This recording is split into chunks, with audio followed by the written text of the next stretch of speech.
So for today's video, I'm going to show you on how to add a countdown timer on your OBS Studio. So basically first you need to open or access your OBS Studio, hand over to the sources section and add the text. Make sure to add the text and name your text based on your preference. For example, in my case, I will use the countdown as my title and click for the OK.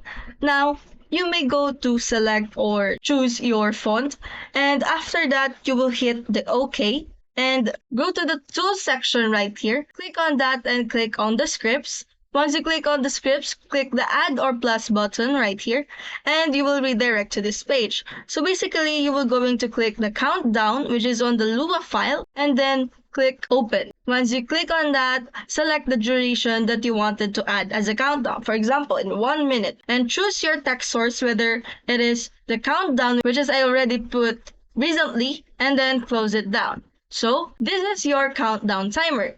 That's how you add a countdown timer on your OBS Studio.